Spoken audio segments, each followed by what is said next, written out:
Dans ce vaste monde qui est le nôtre, nous sommes entourés de diverses opinions, attitudes et façons de vivre.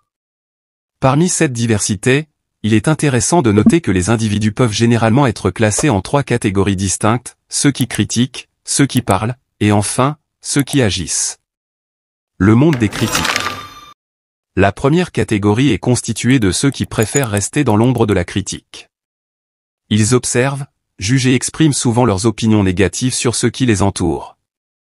La critique peut être un exercice intellectuel stimulant, mais lorsqu'elle devient le mode de vie principal, elle peut paralyser la progression personnelle et sociale. Le royaume des paroles. La deuxième catégorie est occupée par ceux qui ont une aisance naturelle avec les mots. Ils parlent, discutent, débattent, mais rarement passent à l'action.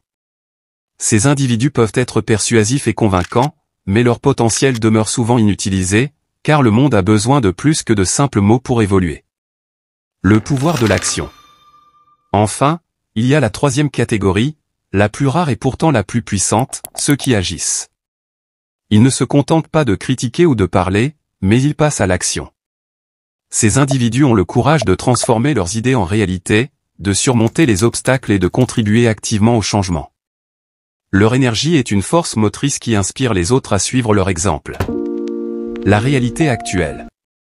Malheureusement, il est indéniable que la plupart des individus se retrouvent dans les 2 premières catégories. Le monde est parfois inondé de critiques stériles et de discours enflammés, mais les actions concrètes sont souvent rares. Pourtant, c'est dans l'action que réside le véritable pouvoir de transformation. L'appel à l'action. Il est temps de transcender les frontières du simple jugement et des discours passionnés. Chacun de nous a le potentiel de devenir un acteur du changement. Lorsque nous passons de la critique à l'action, nous contribuons non seulement à notre propre croissance, mais aussi au progrès de la société dans son ensemble. Conclusion. Dans ce monde composé de critiques, de paroles et d'actions, le choix nous appartient. Nous pouvons choisir de rester dans notre zone de confort, de simplement parler ou critiquer, ou bien nous pouvons embrasser le pouvoir transformateur de l'action. En agissant, nous devenons les artisans de notre destin et les moteurs du changement positif. Alors, demandons-nous, dans quelle catégorie voulons-nous réellement appartenir ?